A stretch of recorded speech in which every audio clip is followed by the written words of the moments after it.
All right, good afternoon.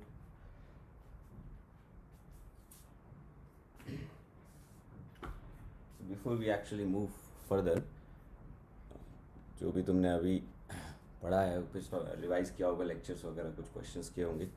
अच्छा, ये बताओ कि एटॉमिक स्ट्रक्चर में जो क्वेश्चंस कर रहे हो तुम, इज इनफ और तुम्हें कुछ शीट वीट और चाहिए? क्या लगता है? Because you will get lot of questions in एनावस्थी also and some other books. Like एक और किताब भी है ना, वो 1500 प्रॉब्लम्स ऑफ केमिस्ट्री, वो भी यूज़ कर सकते हो, बट वो सिलेक्टिवली यूज़ करनी है। उसके काफ़ी बड़े बड़े सब्जेक्टिव टाइप क्वेश्चंस हैं, but you can use that book for understanding some difficult ideas. मैं क्वेश्चन नंबर भी मार्क करवा दूंगा तुम्हें कि कौन कौन से इसमें करने चाहिए, specially in thermodynamics and chemical equilibrium, ionic equilibrium वगैरह। तो फिलहाल मैं ये पूछ रहा था कि शीट वीट जो है वो कुछ और चाहिए या हो जाएगा? क्या लगता है? दे देंगे? ठीक है, तो एक शीट दे देते हैं तुम्हें। सर ये जो बुक है ये मतलब हर एक टॉपिक के लिए फॉलो करनी है? नहीं, हर एक नहीं, सिलेक्टिव टॉपिक, सिलेक्टिव क्वेश्चंस।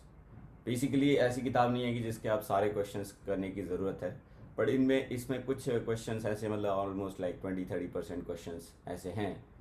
मतलब जैसे 1500 क्वेश्चन है तो 1500 में 500 क्वेश्चन ऐसे ज़रूर हैं जिससे आपको काफ़ी अच्छी अच्छी चीज़ें सीखने को भी मिलेगी और अच्छे से सीखने को मिलेगी। एक तो सीखने को तो चलो मिल ही जाती है, लेक्चर्स से भी मिल जाती है, सारे कॉन्सेप्ट्स को कवर करते ही हम लोग, पर थोड़ा और कॉन्फिडेंस लेवल, जैसे अपन फिजिक्स में रोटो करते हैं, कभी कभार कोई ऐसी कोई दूसरी किताब करते हैं जिससे थोड़ा डिफ़िकल्ट क्वेश्चन देख के, डिफ़िकल्ट मतलब जस्ट नॉट नेसेसरली ज़बरदस्ती का डिफ़िकल्टी, बट फंडामेंटल डिफ़िकल्टी देखने को मिले, जिससे थोड़ा चेक हो जाएगा यार मेरे को एकदम बेस आता है कि नहीं कॉन्सेप्ट का। तो उस पॉइंट ऑफ व्यू से किताब ठीक है, बट इसको ऐसे शुरू से एंड तक सारे क्वेश्चन के करने नहीं है। और मेरे ख्याल से इसमें सोल्यूशंस भी दिए हुए हैं, तो तुम quickly glance through the solution भी कर सकते हो जब भी अटक जाओ, because it's not, you can understand like it's exactly इस लेवल ऑफ डिफिकल्टी क्वेश्चंस आते नहीं है चाहिए में, पर अगर आइडिया अच्छे से समझ में आ जाए तो there is no harm in doing it. So क्या होगा, मैं तुम्हें बताता रहूँगा फ्रॉम दिस टॉपिक ऑनवर्ड्स कि इस बुक में से कौन से क्वेश्चन करने ठीक रहेंगे, and then you can ask me the doubts if you don't understand the solutions. तो ये चक्कर है इसका। और दूसरा शीट तुम्हें एक दे दूंगा मैं, ठीक है, एटॉमिक स्ट्रक्चर की।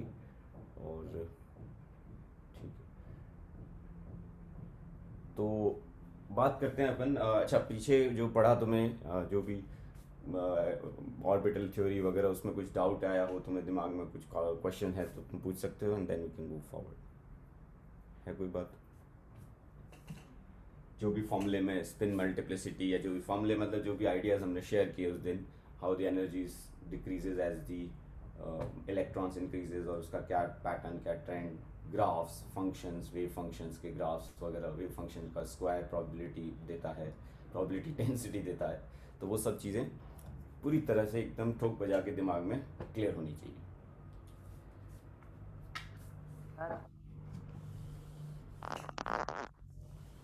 और मन में कोई संदेह है, कोई डाउट है तो बात कर सकते हो। Then we start talking about structure of gases. Today's topic will be structure of gases, which is like understanding thermodynamics from the very basics.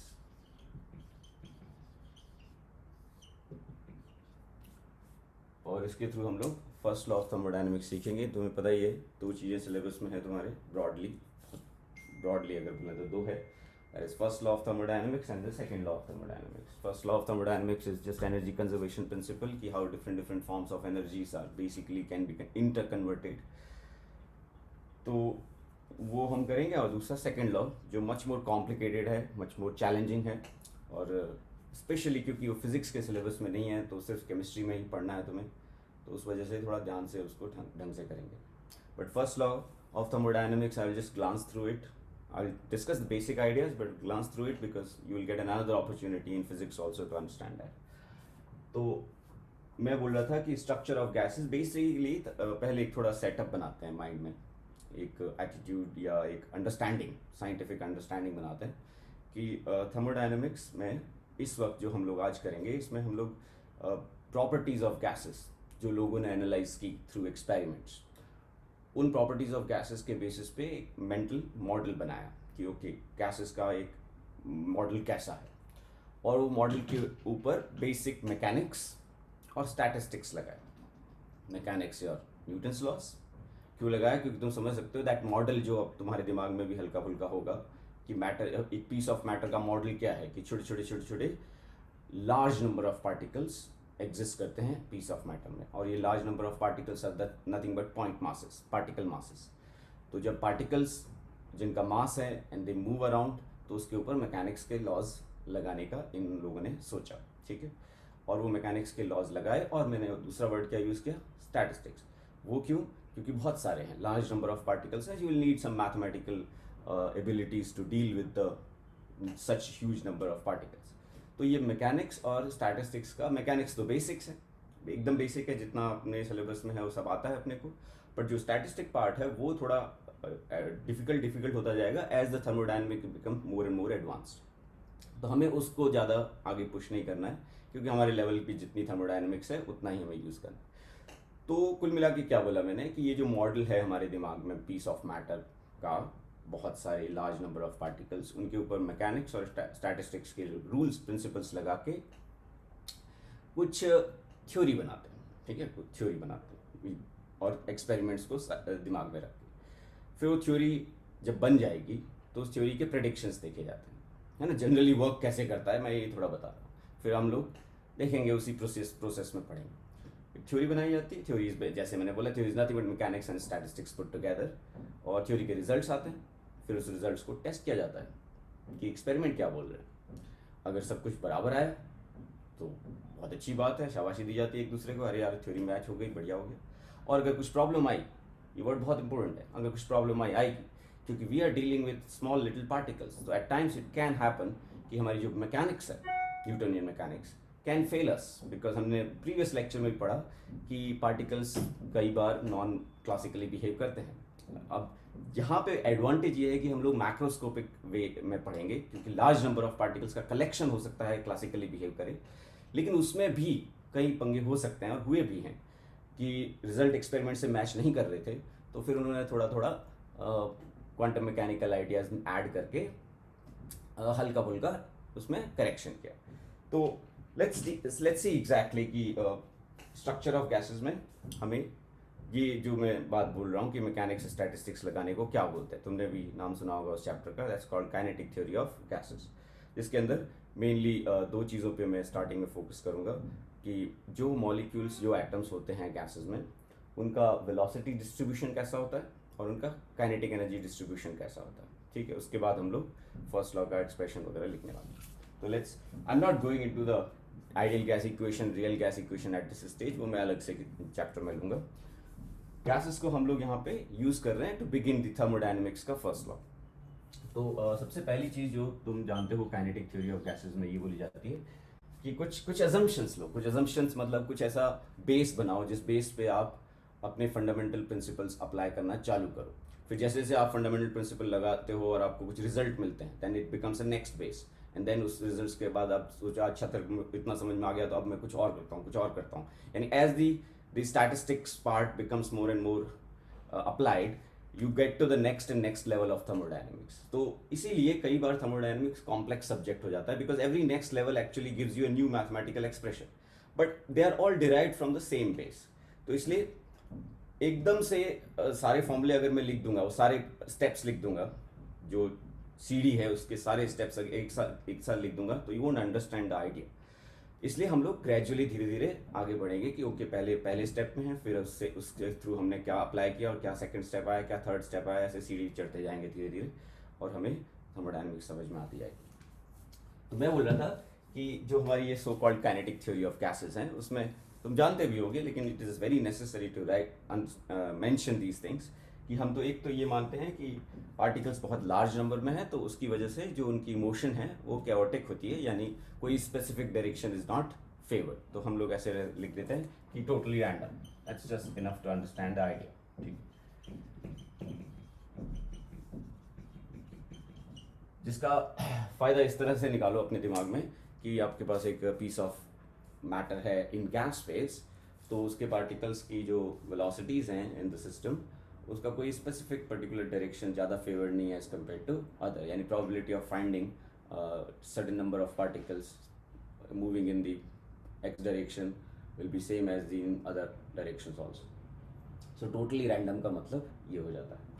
दूसरा ये भी तुमने सुना होगा कि जब ये टोटली रैंडमली मूव करते हुए पार्टिकल्स बिहेव कर रहे हैं हमारे उस मॉडल में जो माइंड में बना है, और माइंड की आँख आई में बना हुआ है, तो वो क्या बोल रहे हैं कि ये जो पार्टिकल्स हैं ये कोई फोर्स फील्ड एक्सपीरियंस नहीं करता है। तो let's write it this way, no force field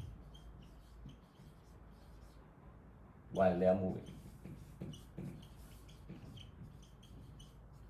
और इस सेंटेंस को लोग आइडियल गैस में बोलते हैं, ठीक। सो आइडियल गैस सिनेरियो, भाई एक कोलिजन और दूसरी कोलिजन के बीच में they move in a straight line, this is another way of putting it, ठीक, because there is no force to curve them around और समथिंग लाइक दैट। तो ये no force field, no inter particle forces, ठीक है, intermolecular forces नहीं। तीसरी बात, जब वो एक दूसरे को टकराते हैं तो उनका जो कोलिजन टाइम ड्यूरेशन है वो बहुत नेग्लिजिबल होता है। तो उससे ये माइंड में पिक्चर बनाओ कि मोर और लेस एक मॉलिक्यूल का जो लाइफ टाइम है वो स्ट्रेट लाइन में चलने में ही बीतता है। टकराता है लेकिन टक्कर खा के जो डायरेक्शन चेंज भी होती है हमें पता है, but that fraction of a time is very small as compare to the time that it takes between the two collisions, which is fairly good assumption. तो हम लोग ये भी माइंड में रखेंगे। और जब वो टक्कर होती है तो तुमने ये भी नोटिस किया होगा कि सारी टक्करें हम लोग इलास्टिक मानते हैं, which means any two particles which are hitting each other, उनकी kinetic energy after the collision and before the collision will be same. So elastic collisions. And also we should mention this, the duration of collision is very small.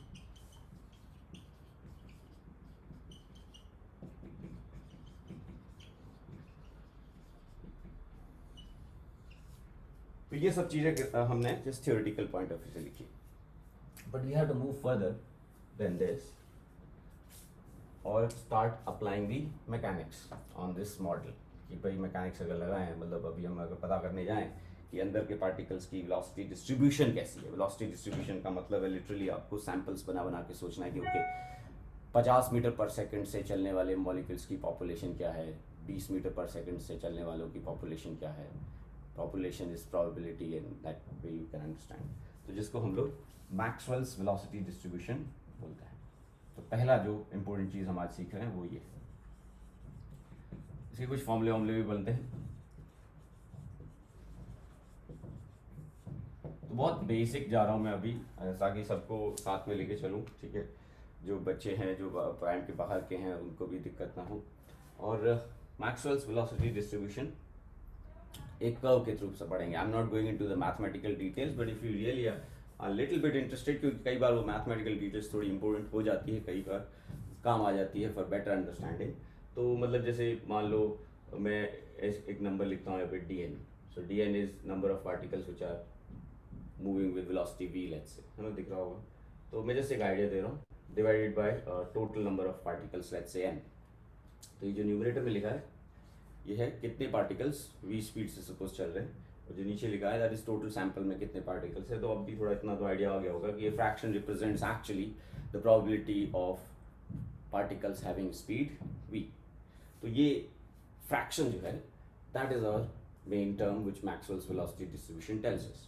तो generally speaking ये जो function है वो function v square का function है, मतलब v square पे depend करता है। एग्जैक्ट फंक्शन में मतलब नहीं है, विच इज एक्चुअली थोड़ा सिंपल भी है, इतना मुश्किल भी नहीं है कि एक कांस्टेंट आता है, ठीक है, जस्ट एक उससे क्या बेटर अंडरस्टैंडिंग मिलती है। कांस्टेंट आता है जो टेम्परेचर डिपेंडेंट होता है, ये भी लिख दो, और molar mass dependent. Molar mass मतलब मॉलिक्यूलर वेट पे डिपेंडेंट। तो टेम्परेचर, मॉलिक्यूलर वेट, और साथ में वो v स्क्वायर का टर्म आता है, और फिर e रेस्ट और minus v square into some constant, ऐसा रहता है, ठीक है। तो इससे तो एक थोड़ा पिक्चर रहेगा कि हाँ एक ऐसा, क्योंकि अगर मैथमेटिक्स तुम्हारी स्ट्रॉन्ग है तो you can visualise what kind of a graph it will be. तो वो ग्राफ यहाँ पे बना रहा है। जब तुम इस ग्राफ को बनाते हो कि fraction of particles possessing certain speed v, so the graph starts from 0 with a 0 slope, goes up and then falls rather slowly, rises rather fast. So it's not a symmetric graph, may not be very accurate exactly, पर उसमें जो चीज़ों पे मैं focus करना चाहता हूँ वो ये है कि ये सिमेट्रिक नहीं है। इस ग्राफ के नीचे का जो टोटल एरिया है वो एक्चुअली टोटल प्रोबेबिलिटी है, विच इज़ ऑब्वियसली 1। ठीक है, सारी प्रोबेबिलिटी ऐड करोगे तो 1 आएगा, हमें पता है। तो ये ग्राफ मैंने एट एनी गिवन टेम्परेचर बनाया है, क्योंकि टेम्परेचर इसमें है, तो बताया था मैंने। तो जो भी हम लोग कर्व बना रहे हैं वो किसी स्पेसिफिक वैल्यू ऑफ टेम्परेचर पे बना रहे हैं। तो Maxwell's velocity distribution curve temperature dependent होता है, ये बात नोटिस की। स्टार्ट्स विद जीरो स्लोप, ठीक है, गोज अप, ये आपका मैक्सिमम, जो अगर आप कैलकुलस लगाओ तो उससे पता भी कर सकते हैं, जो हम पता करते भी हैं और उसका फॉर्मूला भी याद रखते हैं। And it's not symmetric, that's very important. It rises faster, तो अगर आप यहाँ पे हो तो इधर जा रहे हो तो इट फॉल्स फास्टर, इधर जा रहे हो तो it falls slower. If I take for instance two equal distance points very near to this maxima, यानी ये गैप और ये गैप अगर सेम है, तो you can see this Heights will not be identical. ठीक है ना, थोड़ा अच्छा नहीं दिख रहा है ग्राफ, ये फॉल्स स्लोअर, ऐसा है, ठीक है, अब सही है, क्योंकि वो falls slower and this is falling faster, तो इधर फ्रैक्शन कम आएगा, उधर फ्रैक्शन ज़्यादा आएगा। This is one thing that you can keep in mind. So it's not symmetric and it is kind of that. अब जैसे ही आप टेम्परेचर बढ़ाओगे, अगर आप किसी हायर टेम्परेचर पे बनाना चाहो तो नेचुरली मॉलिक्यूल्स फास्ट होते हैं, तो फास्ट वालों की प्रोबेबिलिटी बढ़ेगी और स्लो वालों की प्रोबेबिलिटी घटेगी। तो इसलिए ये ग्राफ आगे सरकेगा, मैक्सिमम सारा आगे सरकेगा और थोड़ा नीचे भी आ जाएगा, बिकॉज एरिया कांस्टेंट है, जैसा तुम्हें बताया था मैंने। तो वो हमेशा चालू जीरो स्लोप से ही होगा, it will go like this and probably it will go like this. So this is lower temperature बच्चों और this is higher temperature, and even higher temperature होगा तो इट विल जीरो स्लोप से start हो गया ऐसे and then like this. So this is even higher temperature, the highest one. So ये patterns आपको मैक्सवेल्स वेलोसिटी डिस्ट्रीब्यूशन में note करने बच्चों। अब इसमें कोई कंफ्यूजन है तो पूछ सकते हो। When it comes to certain formulas, जैसे इसकी जो मैक्सिमा है जिसको मोस्ट प्रोबेबल वेलोसिटी बोलते हैं, और इसकी वैल्यू होती है 2 kT/m का root. K is the very important Boltzmann constant.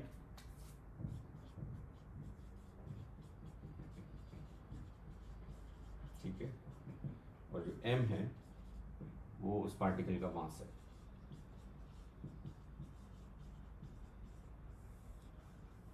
तो ये हमारा पहला फॉर्मूला हो गया मोस्ट प्रोबेबल वेलोसिटी का, जो मैक्सिमा होता है। सर हाँ बोलो। जितना ज्यादा टेम्परेचर उतना ऊंचा मैक्सिमा? नहीं, जितना ज़्यादा टेम्परेचर उतना नीचा होगा मैक्सिमम।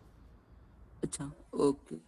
मैं उल्टा लिखा, सही बोल रहा हूँ, ये वो सब गलत लिखा।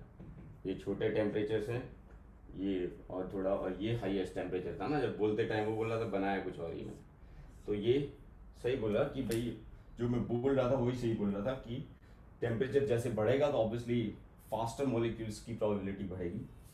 सो as you keep on increasing the temperature the graph shifts forward, ठीक है, and it falls down because the area remain constant. Okay sir. Flat होगा उतना हाइट का। तो एक फाइनल सेंटेंस क्या होगा, higher the temperature the graph becomes flatter, ठीक है, and shorter, and this is your formula. ये जो फॉर्मूला है ये क्या इस मैक्सिमा की हाइट है? क्या बोलोगे? नहीं सर। हाँ बिल्कुल नहीं, क्योंकि ये तो v का फॉर्मूला है। v मतलब ये मैक्सिमा की हाइट नहीं है, मैक्सिमा का x कोऑर्डिनेट, ठीक है, यानी ये वाला डिस्टेंस। तो जैसे जैसे टेम्परेचर बढ़ाओगे वो तो खैर बढ़ ही रहा है, सामने दिखा है, रूट टी के प्रोपोर्शनल है। m is the particles mass and k is called Boltzmann constant. अब नॉर्मली क्या है, बोल्ट्जमैन कांस्टेंट इतना फेमस नहीं है in terms of remembering the value, इसलिए लोग ये क्या करते हैं, इसको मैं थोड़ा सा मॉडिफाई कर रहा हूँ, इसको ये k की जगह r लिख देते हैं। और k और r का रिलेशन पता होगा तुम्हें कि जो r होता है गैस कांस्टेंट, उसको एवोगाड्रो नंबर से डिवाइड करो तो k आता है। तो k की जगह मैंने r/Na लिखा है, तो अब ये m इंटू एन ए क्या बन जाएगा, m इज दी पार्टिकल्स मास, तो m इंटू एन ए, तो छोटा m लिखते हैं, ठीक है, ये कन्फ्यूजन ना। तो जो छोटा m है यानी एक पार्टिकल का मास, उसको एन ए से मल्टीप्लाई करोगे तो कैपिटल M आएगा, इसको बोलेंगे मोलर मास। तो लोग इस फॉर्म में ज़्यादा पसंद करते हैं फॉर्मूले लिखना, मोलर मास और आर के टर्म्स में। तो ये लास्ट में जो बात बोली उससे दो चीज़ें क्लियर हो गई कि बोल्ट्जमैन कांस्टेंट और कैस कांस्टेंट में क्या रिलेशन है, और मोस्ट प्रोबेबल वेलोसिटी का फॉर्मूला ये बन गया। So that you don't avoid any silly mistakes, I need to mention it कि जब इस फॉर्मूले को लगा के आप न्यूमेरिकल वैल्यू वगैरह निकाल रहे हो, कैलकुलेट कर रहे हो, तो यू नीड टू अंडरस्टैंड कि stick with the standard international units to avoid any confusion, और टेम्परेचर केल्विन में ही रखना है, ठीक है। So it won't take degree Celsius और anything else, has to be kelvin. R की वैल्यू 8.314 लेनी है, और एम जो है मोलर मास वो इन किलोग्राम्स लेना है, क्योंकि हमारी आदत होती है मोलर मास ग्राम में लेने की, तो ये मिस्टेक हो सकती है, you don't have to do that mistake. तो जैसे O2 है तो आप 32 नहीं लिखोगे, आप 32/1000 लिख के सॉल्व करोगे। तो ये एक बात हो गई। अदर इम्पोर्टेंट वेलोसिटीज, जैसे एक होती है average speed, which is simple average of all the velocities, all the speeds of the particles, तो उसका फॉर्मूला 8RT/पाई। We are not going into the mathematical details, क्या हो ये आता है तुम्हें पता है, आपको फंक्शन पता है, एवरेज निकाल ही सकते हो, तो वो करके निकालते होंगे, हमें उससे मतलब नहीं, हमें ये फॉर्मूला बिल्कुल वैसे ही आर और एम को ध्यान रख के कर रहा है। और आखिरी जो है वो हम बोल देते हैं रूट मीन स्क्वायर्ड। तो you might have already known, you definitely know these formulas, तो मैं क्विकली ही मूव कर रहा हूँ। तो ये हो गया। अब इसके बाद तुमने ये वैल्यूज़ को कंपेयर भी कर लिया होगा कि जो सारी वैल्यूज़ हैं उसमें ये, इसमें सिर्फ 2 आ रहा है, इसमें 8/पाई आ रहा है, 8/पाई is bigger than 2 and 3 is even bigger than 8/पाई। तो अगर एक पर्टिकुलर ग्राफ में आप वो चीज़ें हाईलाइट करना चाहो तो कर सकते हो कि how things are compare to each other. ये आपकी मोस्ट प्रोबेबल वेलोसिटी यहाँ कहीं एवरेज हो गई, और इसके आगे ही होगी VRMS।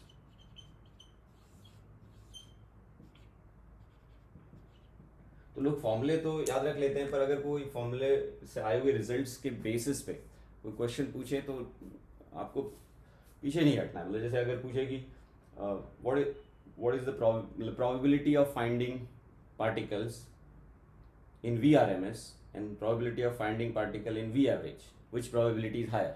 तो for the probability we take the height, तो clearly हम लोग बोल सकते हैं कि probability of finding particles moving with V average is definitely greater than probability of finding the particles moving with VRMS।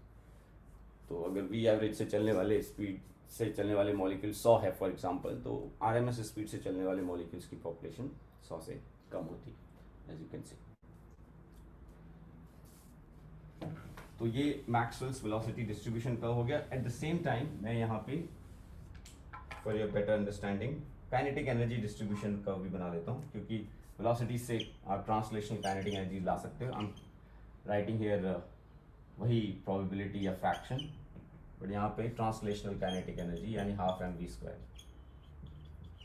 From the mechanics point of view, translational kinetic energy of a particle, a molecule is half mass of molecule into V cm²। वो जो molecule का center of mass है उसकी speed ली जाती है। तो अगर monoatomic है तो वही एटम का वेलोसिटी ही बन जाता है VCM, पर डायटॉमिक ट्राइटॉमिक बड़े बड़े मॉलिक्यूल्स में you just talk about this one. तो ये जो काइनेटिक एनर्जी ट्रांसलेशनल का अगर आप ग्राफ बनाओ तो भी बना सकते हो, you just need to differentiate it ताकि वो डीवी टर्म्स जो है डीकेई टर्म्स के टर्म्स में आ जाए। मतलब ½ mv² में पता है काइनेटिक, तो तुम v² और e में एक रिलेशन आ गया, थोड़ा डिफरेंशिएट करोगे तो वो dv और d में रिलेशन आ जाएगा। तो तुम खुद चेक कर सकते हो, जस्ट मूविंग क्विकली वैसा ही रहता है, बस फर्क ये है कि उसका जो स्लोप है वो इन्फिनिटी से चालू होता है, it falls much more flatter as compared to velocity distribution curve। तो वो उसी से निकाल के तो ये थोड़ा एक डिफरेंस है, तो वो थोड़ा नोट कर सकते हैं कि velocity distribution curve zero slope से स्टार्ट होता है, काइनेटिक एनर्जी डिस्ट्रीब्यूशन कर्व जो है वो हायर स्लोप से स्टार्ट होता है and increases much faster in the lower range. This is again for given temperature. फिर टेम्परेचर जैसे जैसे बढ़ाओगे तो वो सारी प्रॉपर्टीज इसमें भी रहेगी, यानी ग्राफ आगे जाएगा और नीचे आता जाएगा। ठीक है, तो इसमें कोई डाउट है तो बोल दो। एक क्वेश्चन करके देख लेते हैं, then we can move to the first law of thermodynamics.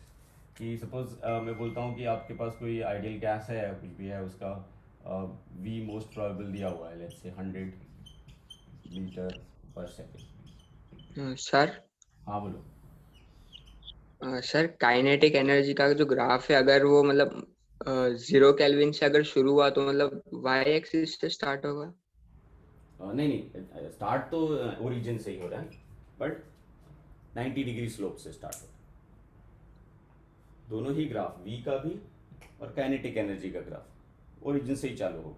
मतलब जीरो काइनेटिक एनर्जी वाले मॉलिक्यूल्स की प्रोबेबिलिटी क्या है? जीरो।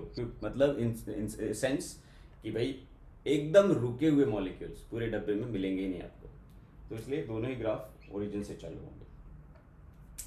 ठीक है, but the slope is different. Slope is exactly zero and infinity. ठीक है,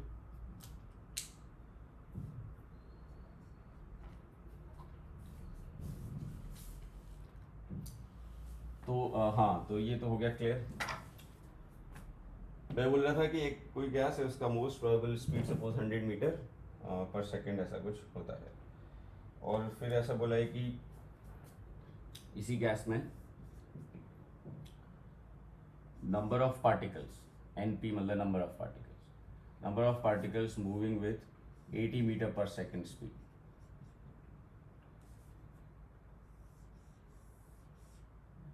का फ्रैक्शन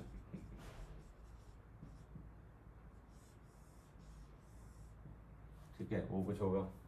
और फिर मैं यहाँ पे लिख देता हूँ number of particles moving with the speed VRMS, उसका भी कुछ फ्रैक्शन होगा।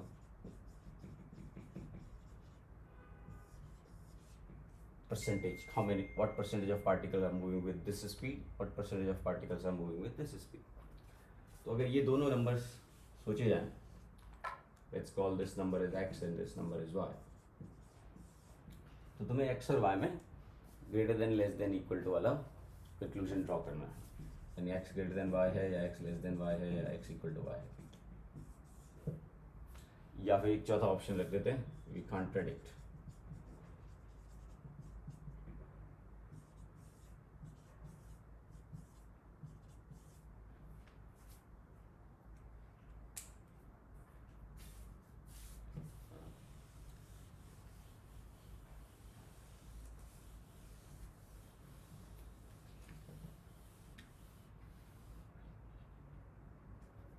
सर क्वेश्चन रिपीट करेंगे? हाँ सर, कि एक तो सैंपल ऑफ अ गैस है जो वो कुछ ऐसी कंडीशंस पे है कि उसका most probable speed 100 meter per second है, दिस इज गिवन। ठीक है, and then they are saying np क्या, सो एनपी 80 मीन्स, मैं वर्ड्स में लिख देता हूँ तो दूसरा अपने आप समझ में आ जाएगा।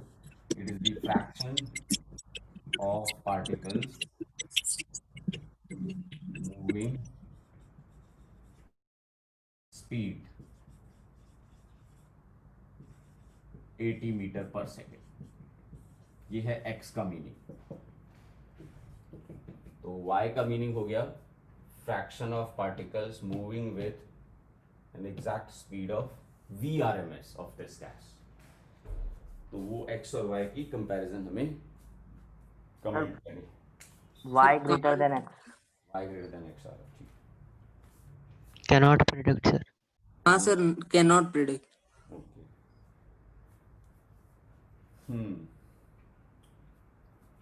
अगर VRMS कैलकुलेट किया जाए तो हमें पता है इसका जो V मोस्ट प्रोबेबल है वो तो वो 110 के आसपास आ रहा है, तो मतलब वहाँ स्लोअर रेट से गिर रहा है, लेफ्ट साइड में 20 ये हो गया वी आर एम एस, ठीक है, क्योंकि वी मोस्ट प्रोबेबल में √2 आता है ऊपर, और वी आर एम एस में √3 आता है, बाकी सब चीज़ें सेम होती है। अभी हमने फॉर्मूले लिखे, तो मैंने √2 हटा दिया और √3 लेके आ गया। रूट ऑफ 1.5 से अगर मल्टीप्लाई करें 100 को,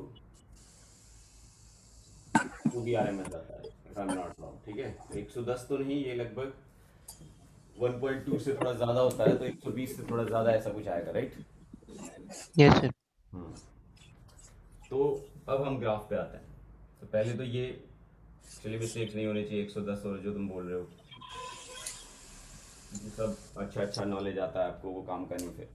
तो हमने ये मोस्ट प्रोबेबल वाला पॉइंट नोटिस कर लिया, और इन्होंने 80 बोला था, तो it is 20 units on the left side, and the v r m s is almost greater than 20 units on this side, ठीक है। अभी थोड़ी देर पहले मैं बोला था कि वो जो पोर्शन है वो थोड़ा धीरे धीरे गिरता है, something like this।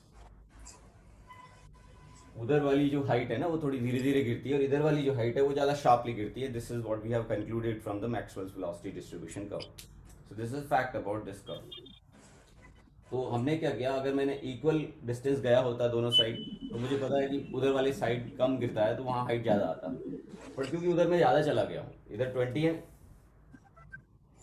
और इधर 20 से ज़्यादा है, तो हो सकता है वो ज़्यादा डिस्टेंस मूव करने की वजह से वो इतना नीचे आ गया कि इससे नीचे चला गया, ऐसे ऊपर और ऐसे बराबर। अगर सपोज इधर ही 20 होता, तो मैं कंक्लूड कर सकता था कि यार सेम डिस्टेंस जा रहे हो लेफ्ट राइट, तो definitely this height will be higher, तो Y would have been greater, because they are not saying it is 20, it is more than 20, we just calculated it.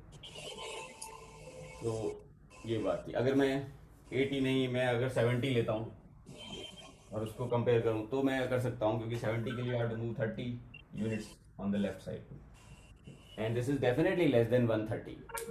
ये 130 से तो कम है पक्का, तो इसका मतलब वो 30 से कम है, तो पक्का वो उधर वाली जो हाइट है वो ज़्यादा आएगी, ठीक है ना। ऐसे ऐसे हम बोल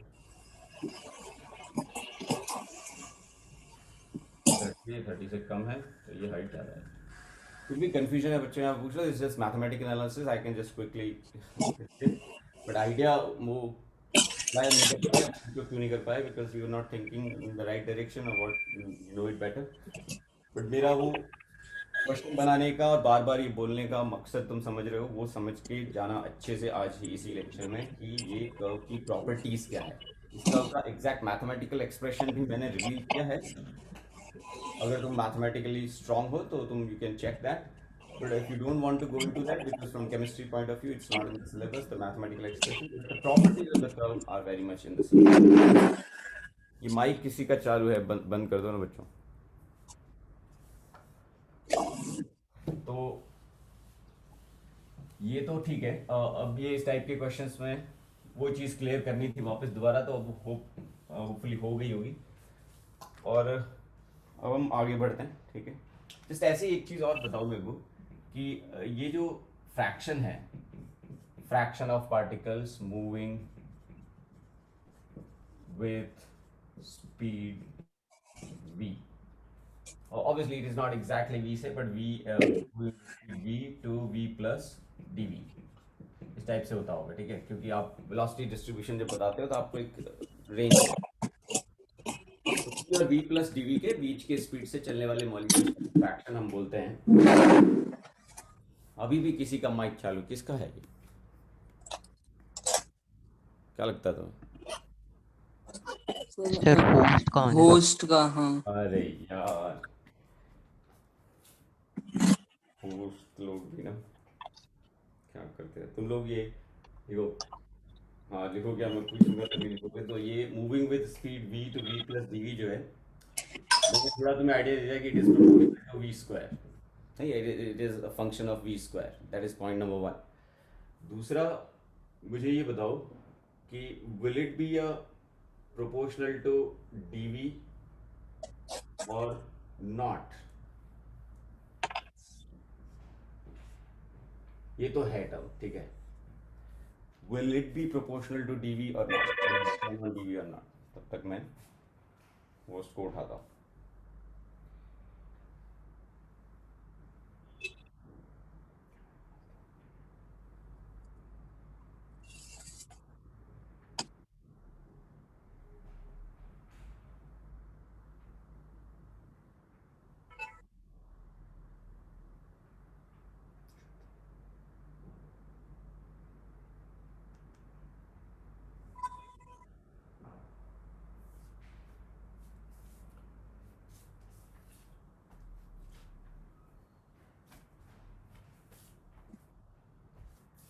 हेलो ज्योति, वो तुम्हारा माइक चालू है, ऑफ करो।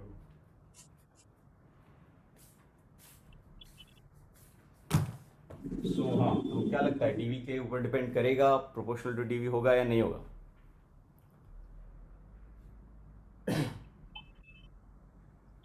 सर समझा नहीं थोड़ा क्वेश्चन। हाँ, मैं समझा रहा हूँ। Let's put it this way, because see ये थोड़े अच्छे क्वेश्चंस, मतलब अच्छे क्वेश्चन मतलब ऐसे न्यूमेरिकल टाइप हो, तुम कहीं से भी कर लोगे। I am framing these questions to make you understand the velocity distribution है कैसा, उसके बारे में ज़्यादा से ज़्यादा जानकारी तुम्हें मिल जाए, उसके बाद तुम अपना एनालिटिकल स्किल, अपना इंटेलिजेंस यूज़ करके क्वेश्चंस कर सकते हो। तो मैं ये बोल रहा हूँ कि आपके पास एक बहुत ही large sample of large number of particles है, और वो गैसियस स्टेट में, ये हमारा मॉडल है, हमने बोल दिया। They're all moving with random speeds, different speeds. That is also something we know. Now, what I am saying is कि probability, ठीक है, लिख देते हैं probability, पूरे सेंटेंस लिख देते हैं, मैं बोल तो रहा हूँ लेकिन लिखने भी बेटर रहता है। Probability of finding speed v to v plus dv,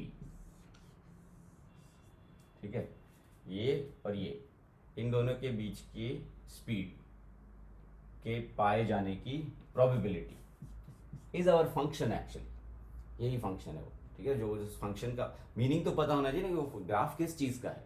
graph इस बात का है जिसको मैं फ्रैक्शन भी लिख रहा हूँ कि फ्रैक्शन ऑफ पार्टिकल्स, बिकॉज मैंने जैसे स्टार्टिंग में बताया कि अगर सपोज इतने पार्टिकल्स भी स्पीड से चल रहे हैं और टोटल नंबर ऑफ पार्टिकल्स इतने हैं, तो obviously this is the probability of finding the that particular speed. तो probability of finding the speed, ये उस चीज़ का हाइट है, उस ग्राफ का हाइट है। तो मैं ये बोल रहा था कि ये जो चीज़ है, ये जो हाइट है जिसका ग्राफ हम इतना ब्रॉडकास्ट कर रहे हैं, क्या ये फंक्शन डीवी के प्रोपोर्शनल होगा या डीवी के प्रोपोर्शनल नहीं होगा? मतलब जिस फंक्शन का ये ग्राफ है, उस फंक्शन की जब मैथमेटिकल एक्सप्रेशन देखी जाएगी तो उसके अंदर डीवी का टर्म होगा या नहीं होगा। This is what I am saying, है ना सर होगा। होगा। तो इसका जस्टिफिकेशन क्या होगा कि डीवी का टर्म क्यों होगा, और वो डीवी का टर्म किस पावर के साथ होगा, ये भी अगर पूछा जाए तो क्या लगता है? सर सर हमको